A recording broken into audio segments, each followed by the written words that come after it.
दोस्तों, जंग होती है तो देशों के बीच में, जिसमें जीत और हार उन्हीं के लोगों की होती है जो आलीशान कमरों में बैठे होते हैं। नुकसान बस उन्हीं का होता है जो उस सरजमीन पर रह रहे हैं, जिनका कोई अता पता नहीं है कब उनकी मौत उनके सर पर आकर गिर जाए और सब कुछ खत्म हो जाए, फिर चाहे वो किसी भी मुल्क के क्यों ना हो।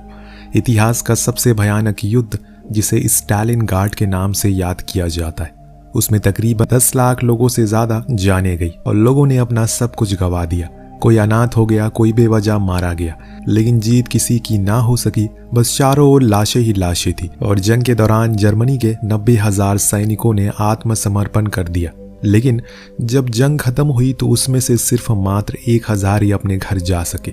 उसमें से भी आगे जाकर कुछ और कम हो गए और अंत में फिर एक समय आ गया, उन्हीं में से एक सैनिक को एक रूसी सैनिक का सहारा लेना पड़ा खुद के सर्वाइवल के लिए। लेकिन क्या वो उसके बाद जिंदा रह सका? चलिए देखते हैं। वर्ल्ड वॉर 2 का समय चल रहा है। हिटलर ने उत्तरी अफ्रीका और यूरोप के कुछ देशों पर अपना कब्जा जमा लिया, जिससे कि उसकी सेना और ज्यादा ताकतवर हो गई है और इसीलिए उसने अब उन्हीं में से कुछ सैनिकों को स्टालिनग्राड जाने का आदेश दिया, क्योंकि वो जगह उनके लिए बहुत महत्वपूर्ण है, जिसकी वजह है वहां पर मौजूद समुद्री पोर्ट। उसी समुद्री पोर्ट से वो व्यापार करने में उन्हें आसानी होगी। लेकिन वो इस बात से अनजान थे, यहीं से उनकी बर्बादी का आगमन होना शुरू हो जाएगा। दूसरी ओर हम इटली का दृश्य देखते हैं, जो कि नाजी आर्मी के कब्जे में। वहां पर कुछ जर्मन सैनिक मौसम का लुत्फ उठा रहे हैं। सभी बहुत खुश हैं क्योंकि उन्हें बहुत समय बाद फ्री टाइम मिला है। इस बीच हम फ्रिस्ट नाम के सैनिक को देखते हैं, जो अपने एक घायल साथी को लेकर प्रोग्रेशन सेरेमनी में जाता है। वहां पहुंचने पर लेट कर देता है, लेकिन आज उसकी गलती माफ कर दी जाती है। इस बीच हंस नाम का लेफ्टिनेंट को बटालियन अवार्ड से सम्मानित किया जाता है, क्योंकि उसने पिछली जंग में अपने बटालियन को बखूब साथ दिया, जिसके चलते आज उसे कैप्टन बना दिया गया है। और फिर सभी को देश से बाहर जाने को कहा जाता है, क्योंकि अब सदी की सबसे बड़ी जंग होने वाली है, जिसके लिए इन सभी को स्टालिनग्राड जाना है। एक टोली को हंस कमांड कर रहा है। हालांकि वो एक ऑफिसर है, उसके पास अच्छी सुख सुविधाएं हैं, लेकिन वो फिर भी अपनी ही टोली के साथ ही उस डिब्बे में रहता है, उनके साथ खूब मस्ती करता है। पर कुछ ही देर में इनका सामना वास्तविकता से होता है। जब ये स्टालिनग्राड पहुंचते हैं तो वहां पर फ्रंट लाइन से आए हुए जवान चारों ओर बिखरे पड़े थे। किसी का पैर धड़ से अलग था तो किसी का हाथ, जो देख ये सभी सैनिक थोड़े सहम जाते, पर इन्हें हिम्मत नहीं हारनी, ऐसा हंस का कहना था। यहाँ का मौसम खून जमा देने वाला है, जिसकी आदत इन सभी को नहीं है, पर जंग में बहता हुआ गर्म खून सभी के अंदर जोश भर देता है। लेकिन हंस जब वहां पर हो रही बदसलूकी को देखता है तो उसे रहा नहीं गया, इसीलिए उसने इसकी शिकायत अपने सीनियर से की, जिसने उसे हंसते हुए जवाब में कहा कि ये हिटलर की आर्मी है। यहाँ पर धोखा देना और ज्यूस होने का सिर्फ एक ही सजा दी जाती है, और वो है मौत। अगले दिन नेशनल एंथम के साथ इनकी जंग की शुरुआत होती है और फिर युद्ध में भेज दिया जाता है, जहां पर इन्हें रशियन इंडस्ट्रियल एरिया को पूरी तरीके से नस्तानाबूद करना है, जो ये कर भी देते हैं। लेकिन इतनी आसानी से रशियन पीछे नहीं हटने वाले। जब वो खुद की इमारतों को गिरते हुए देखते हैं, अपने मासूम लोगों को मरते हुए देखते हैं, तो रशियन का गुस्सा और बढ़ जाता है और इन लोगों के ऊपर गोलियां बरसाना शुरू कर देते हैं। दोनों तरफ से अब गोलीबारी हो रही है, लेकिन जर्मन कैप्टन अपनी एक टोली के साथ पीछे के रास्ते से अंदर घुसने की कोशिश करता है। तभी उसे अनजाने में एक फायर हो जाता है, जिससे सामने रशियन को पता चल गया कि वो वहीं छुपा है। वो इनके ऊपर अंधाधुंध गोलियां चलाना शुरू करते हैं, जिसे देख कैप्टन उस सैनिक से कहता है कि जिसने गलती से फायर किया, तुम जाकर उनकी खिड़की पर कवर लेकर बम फेंक दो, हम पीछे से कवर दे रहे हैं। वो अपने कैप्टन के ऑर्डर मानता है और बदले में खुद की कुर्बानी देनी पड़ती है उसे, जो देख सभी जर्मन सैनिक भड़क जाते हैं और वहां लाशों का ढेर बिछा देते हैं। सभी इमारतों को उन्होंने नस्तानाबूद कर दिया था, पर इनका भी कुछ कम नुकसान नहीं हुआ था। अंधेरे होने पर हम गीग नामक एक सैनिक को देखते हैं, जो गलती से अपने ही एक साथी को मार देता है, क्योंकि धुआं होने के कारण उसे वहां दिखाई नहीं दे रहा था। अब उसे इस बात का बहुत ज्यादा अफसोस होता है। वो नहीं चाहता कि ऐसा कुछ भी हो। इतने में वहां पर फिस्ट आकर उसे समझाता है कि जंग में ऐसा अक्सर होता रहता है, इसमें कोई गलती नहीं है, उसे आगे बढ़ना चाहिए। अब जब युद्ध थोड़ा शांत हो जाता है तो ये सभी सैनिक वहीं एक इमारत में विश्राम करते हैं। हिटलर के पॉडकास्ट को सुनते हैं, जिसमें वो सभी देशवासियों से कह रहा था कि हमने स्टालिनग्राड को आधे से ज्यादा जीत लिया और अब हमें अमर होने से कोई नहीं रोक सकता। लेकिन ये बचे हुए सैनिकों को ही पता था कि असल में हकीकत क्या है, क्योंकि यहाँ पर आए तो 400 की तादाद में थे ये, लेकिन अभी ये बचे हैं सिर्फ 40। अब ये इनकी जीत है या फिर हार, ये तो यही जाने, पर इसे ये कमजोर जरूर हो गए। सभी के चेहरे पर मायूसी थी, क्योंकि उन्हें कुछ सैनिक अभी भी बाहर जिंदा दर्द में कर्रार हैं। पर वो अगर वहां जाएंगे तो मारे जाएंगे। लेकिन तभी हंस पूछता है क्या किसी को रशियन आती है, तो एक साथी उनका अगर कहता है कि हाँ मैं बोल सकता हूँ। वो उसे अपने साथ खिड़की पर ले जाता है और वहां से उसे कहलवाता है कि हम थोड़ी देर के लिए युद्ध पर फुल स्टॉप लगाना चाहते हैं ताकि अपने घायल सैनिकों को अंदर ले सके। तुम भी ऐसा कर सकते हो। मैं वादा करता हूँ कि हमारी ओर से कोई शूट नहीं करेगा। जो सुन सामने से आवाज आती है कि हाँ जरूर, पर पहला कदम तुम्हारा होगा। लेकिन दोस्तों जाएगा कौन? खुद की मौत को दावत देने के बराबर है वहां जाना, क्योंकि उन्हें कोई भरोसा नहीं है कि उन्हें कोई गोली नहीं मारेगा, ऐसा उनका खुद का कहना है। लेकिन हंस और फिस्ट दोनों बाहर जाने का फैसला करते हैं क्योंकि किसी को तो जाना ही था। वो हाथ खड़े करके बाहर जाते हैं, जो देख रशियन भी बाहर आते और फिर ये लोग अपने अपने घायल साथियों को ले जाते। वही हंस अपने साथियों को खाने को ब्रेड देता और जो रशियन होते हैं उनसे राशन का सौदा करता है गोली के बदले, क्योंकि उनके पास अब खाने का सामान नहीं है। इस बीच गोल्चा नाम का लड़का वो अपनी जान की बाजी लगाकर एक जर्मन के पास आकर उसे पीने का पानी देता है। लेकिन तभी इनके साथ विश्वासघात हो जाता है। एक रशियन फायर कर देता है जिसके बदले में ये लोग भी फायर करते हैं। अब जो कोई भी नीचे था वो खुद की जान बचाने के लिए जहां जगह मिलती है वहीं छुप जाता है। पर हंस के साथ वाले कुछ सैनिक जो घायल थे उन्हें अंदर लाने में कामयाब हो जाते हैं। लेकिन अब हंस को लगता है कि वो रशियन सीवर के रास्ते से हमला कर सकते हैं, इसीलिए अगर वो वहां पहले पहुंच गया तो उन्हें ज्यादा टाइम मिलेगा। ये सभी वहां पर पहुंचते हैं और फ्लेम की मदद से हर ओर चेक करते हैं कहीं कोई दुश्मन सैनिक तो नहीं छुपा, पर इस चक्कर में वो अपने लोगों से ही अलग हो जाते हैं कि इतने में उसे एक रशियन सैनिक मिलती है जिसका नाम अरीना था। वो उसे बंदूक की नोक पर ले लेता है, लेकिन अरीना जर्मन बोल सकती है। वो उसे एक समझौता करती है कि वो उसे उसके लोगों के पास लेकर जाएगी, पर उसके बदले में उसे वो छोड़ दे। हंस को उसका ये सौदा ठीक लगता है, वो उसकी बात मान जाता है। इसके बाद अरीना उसे लेकर सीवर के और अंदर जाती है। अब हंस निराश होकर वहां ढूंढने लगता है, लेकिन इसी का फायदा उठाकर अरीना ने उसे पानी में धक्का दे दिया। खुद वहां से भाग निकली। बहाव ज्यादा होने के कारण हंस बहने की कगार पर था, लेकिन तभी उसका दोस्त आकर उसे बचा लेता और वापस अपनी यूनिट के पास लेकर जाता है। पर अब यहाँ से कहानी में धीरे धीरे वो मोड़ आना शुरू हो जाएगा, जिसमें आप कुछ ऐसे संघर्षों को देखेंगे जिसमें ये लोग खुद की जिंदगी और मौत से लड़ते हैं। हम जान पाएंगे कि जंग लड़ने किसी बच्चे की बस की बात नहीं, वो भी खून जमा देने वाली ठंड में। लेकिन आखिर में एक ऐसा ट्विस्ट आता है जो शायद हर किसी ने सोचा नहीं होगा। सभी घायल सैनिक वहां से पास में ही एक कैंप में जाते हैं जहां पर सभी का इलाज हो रहा था, लेकिन वहां डॉक्टर कम थे और मरीज ज्यादा, और इसीलिए हंस अपने साथी गेगी का इलाज के लिए एक डॉक्टर पर बंदूक तान देता है और कहता है कि पहले इसका इलाज करो।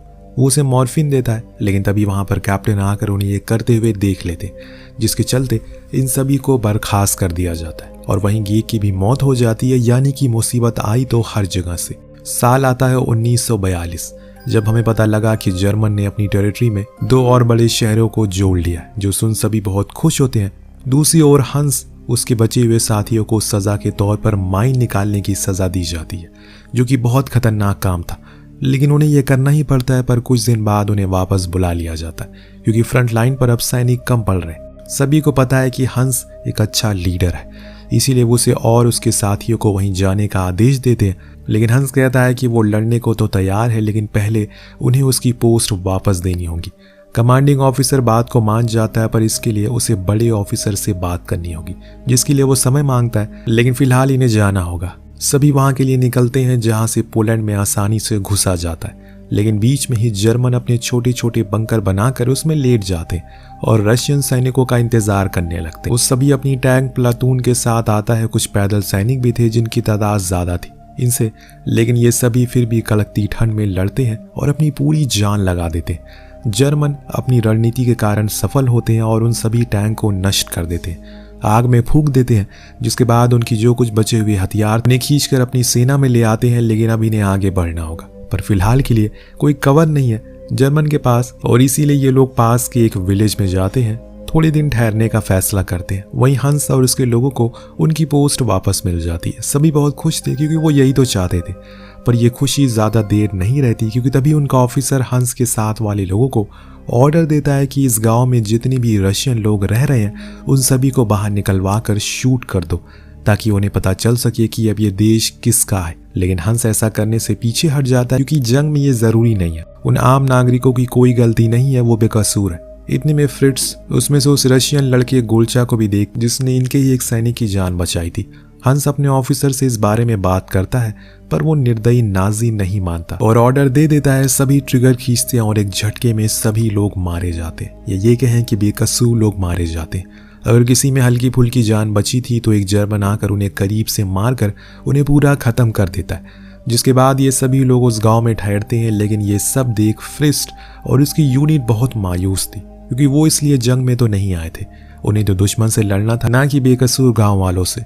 वो तो इस कदर निराश हो गया कि वो इस नाजी आर्मी को छोड़ने का फैसला कर लेता है। जो सुन हंस भी उसका साथ देता है। उसका कहना था कि आज तो उसने किया है, आज जो उसने किया है शायद वो कभी भी खुद को माफ नहीं कर पाएगा। उसे अब शर्म आती है ये कहते हुए कि वो एक जर्मन आर्मी में। उनकी बातें सुन उनका एक और साथी चलने को तैयार था, पर रोला उन्हें ऐसा करने से मना करता है, क्योंकि ये फैसला उनके लिए उनकी मौत की वजह बन सकता है। लेकिन अब हंस का कहना है कि उसने फैसला ले लिया है, हवाई अड्डे पर जाएंगे जिसकी मदद से वो इस देश को छोड़ देगा। तीनों ही उस कड़ाके वाली ठंड में वहां से निकल जाते हैं और पहुंचते हैं एक आम नागरिकों के कैंप में, जो बिना किसी छत और खाना के बस अपनी मौत का इंतजार कर रहे थे। वहां चारों ओर बर्फ से जमी हुई बेकसूर लोगों की लाशें थी। इस बीच हंस एक बूढ़े आदमी से आगे का रास्ता पूछता है, जो उसे एक ब्रेड के टुकड़े के बदले रास्ता बताता है, पर वो खुद उस ब्रेड को नहीं खाता बल्कि अपने पीछे बैठे हुए बच्चों को दे देता है, क्योंकि उसका तो समय आ गया है। लेकिन ये बच्चे अगर जिंदा रहे तो बड़े होकर दुनिया वालों को बताएंगे कि कैसे एक क्रूर शासक ने लोगों से उनका सब कुछ छीन लिया, क्योंकि वो बस एक दूसरे धर्म के थे। आगे बढ़ने पर फिस्ट को अपने कुछ लोगों की लाशें मिलती है, जिनके गले पर डॉक्टर का साइन करा हुआ टैग था। इसे देख हंस कहता है कि ये हमारे यहाँ से बाहर जाने का रास्ता है, जितने भी मिल रहे हैं सभी को निकाल लो और अपने पास रख लो। जिसके बाद ये सभी 2 दिन का सफर तय करके वहां से हवाई अड्डे के लिए निकल जाते, जहां पर काफी घायल सैनिकों की भीड़ थी। सभी को अपने घर जाना था, क्योंकि कोई भी इस ठंड में खुद की जान नहीं देना चाहता। कुछ सैनिकों ने तो जानबूझकर खुद को चोटिल कर लिया ताकि घायल होने के कारण उन्हें घर भेज दिया जाए। लेकिन जब इस बारे में डॉक्टर को पता लगता है तो वो उन सभी को मरवा देता है और वहीं उनकी लाशें फेंक देता है। इस बीच जब फ्रिस्ट की बारी आती है तो उसके टैग पर डॉक्टर के साइन ना देख डॉक्टर उसे रोक लेता और अब उसे शक हो रहा था। इतने में पीछे से हंस बात को संभालते हुए कहता है कि ये बोल नहीं सकता है, जंग में इसने अपनी आवाज खो दी। ये सुन डॉक्टर को उस पर दया आती है और उसे कुछ दवा देकर वो भेज देता है। वहीं हंस को अन्य लोगों को कोई दिक्कत नहीं होती चेकिंग में, लेकिन असल परेशानी थी प्लेन में चढ़ने की, क्योंकि ये आखिरी प्लेन है। अब अगला प्लेन 12 दिन बाद आएगा। सभी उस पर चढ़ने के लिए एक दूसरे को मारने पर उतारू हो चुके थे और इसी चक्कर में ये लोग नीचे रह जाते हैं। वो प्लेन उड़ जाता है। अब ये क्या करेंगे, क्या वापस अपने लोगों के पास जाएंगे? अगर गए तो इन्हें मार दिया जाएगा। इसीलिए हंस डिसाइड करता है कि वो उसी यूनिट के पास जाएगा जिसके साथ उन्होंने इतना टाइम बिताया, ना कि वो आर्मी के पास जाएंगे। अब हम सिविलियन की मदद करेंगे। इसके बाद हम उस दृश्य को देखते हैं जो झकझोर कर आपको रख देगा। लाखों की तादाद में सिविलियन अपने सामानों को लेकर उस बर्फ की चादर में ढके हुए पहाड़ों से होते हुए अपने घर की ओर जा रहे, पर इसमें से सिर्फ 1% ही है जो अपने घर जा पाएंगे, क्योंकि साइबेरिया के बर्फीले रेगिस्तान में खुद को 1 दिन से ज्यादा जिंदा रख पाना किसी के बस की बात नहीं। उधर यूनिट में सभी बहुत दिनों से भूखे हैं, किसी के पास खाने को कुछ नहीं है। अब ऊपर से ये ठंड, एक सैनिक तो भूख के कारण ही मारा जाता। वहीं इनका कैप्टन हंस भी अब बीमार पड़ गया, लेकिन तभी इन्हें कुछ सप्लाई मिलती है जिसमें खाना था, जिसे पाकर और खाकर ये बहुत ज्यादा खुश थे। हर किसी के चेहरे पर मुस्कान थी। लेकिन इतने में पीछे से जनरल आता है जिसने उस गांव के लोगों को मारने का ऑर्डर दिया था। वो हंस को बंदूक की नोक पर लेता है क्योंकि उसने गद्दारी की है। अब ये लोग उसकी बात को नहीं सुनने वाले थे, इसीलिए ये उसे शूट कर देते हैं। लेकिन मरने से पहले वो इनके एक साथी गर को शूट करता है। दोनों की मौत हो गई, लेकिन ज्यादा अफसोस गर का मनाया गया। पर मरने से पहले जनरल ने बताया कि उसके कमरे में बहुत कुछ है। ये तो सभी उसके कमरे में छुपकर पहुंचते हैं, जहां इनके सामने शराब और खाने का भंडार था, जो देख सभी बहुत खुश होते हैं और ये वहां खूब मस्ती करते हैं। तभी इन्हें किसी लड़की की आवाज आती है। जब वो थोड़ा और अंदर जाते हैं तो वहां ये अरीना को बंधा हुआ पाते हैं। जी हाँ, ये वही है जिसने हंस को सीवर में धक्का दिया था और खुद भाग गई। अरीना के शरीर पर चोटों के निशान और हाथ पांव बंधे हुए देखकर हंस समझ जाता है कि इसके साथ क्या सलूक हुआ है। वो अपने लोगों से उसे खोलने को कहता है, फिर उसे कुछ खाने को देता है। अरीना उसे अपनी गलती की माफी मांगती है, लेकिन हंस उसे धक्का दे देता है। वहीं एक और इनके कैप्टन यानी कि ऑटो की अब जान जाने वाली थी, लेकिन वो ऐसे छुप कर नहीं मरना चाहता, उसे खुले आसमान में मरना है। इसीलिए एक साथ ही उसे ऊपर लेकर जाता है, जहां वो अपनी ख्वाहिश को पूरा करके मर गया। इतने में वहां पर रशियन आर्मी आती है, जिसने उस एरिया को पूरी यूनिट को सरेंडर करने को कहा, और जो उन्होंने किया इस दृश्य को देखकर वो घायल सैनिक मन ही मन मुस्कुराता है। वही नीचे कमरे में हंस फ्रिट्ज से कहता है कि हमें यहाँ से चले जाना चाहिए, जर्मन ने सरेंडर कर दिया है, वो हमें मार देंगे। पर अरीना कहती है कि तुम जाओगे कहाँ, ये जगह रेगिस्तान से घिरी हुई है, किसी ने भी आज तक इसे पार नहीं किया। पर हंस नहीं मानता, वो ऐसी मौत नहीं मरना चाहता और इसीलिए तीनों ही वहां से पीछे के रास्ते से भाग जाते हैं। उस खून जमा देने वाली ठंड में आगे बढ़ते रहते हैं। कई दिन बीत गए इन्हें चलते चलते, लेकिन अभी भी इन्हें अपनी मंजिल नहीं मिली। लेकिन एक दिन न जाने कहां से एक गोली चली जो आकर लगती है अरीना को, जिससे मौके पर ही उसकी मौत हो गई। वो मरते हुए यही कहती है कि मैंने कहा था ना, इसे कोई पार नहीं कर सकता। ये लोग उसे वहीं छोड़कर आगे बढ़, लेकिन फिर हंस की तबीयत जवाब दे देती है। बिना किसी खाना और पानी के कोई कैसे जिंदा रह सकता। वो चल नहीं पा रहा था और फ्रिट्ज उसे छोड़कर अकेले जाना नहीं चाहता, इसीलिए दोनों वहीं गले लगाकर बैठ जाते हैं। इतनी भयानक ठंडी हवा चल रही है कि कुछ ही देर में ये दिखना भी बंद हो जाता है और फिर अंत में दोनों एक साथ ही अपना दम तोड़ देते हैं। ठंड की वजह से हंस ने अपने लीडर का साथ नहीं छोड़ा, जो चीज उसे आर्मी में सिखाई थी। अगर वो साथ छोड़ भी देता तो अकेले कहाँ जाता, कितनी दिन खुद को जिंदा रखता, एक दिन तो वो भी मारा ही जाता। और इसीलिए आज ये सुकून की मौत ही सही, कम से कम उसे नसीब तो हुई। उसी के साथ ये कहानी का यही पर अंत होता है। भला आपको कहानी कैसी लगी कमेंट करके जरूर बताएगा। मिलते हैं अगली वीडियो में। Thank you so much watching. Peace out.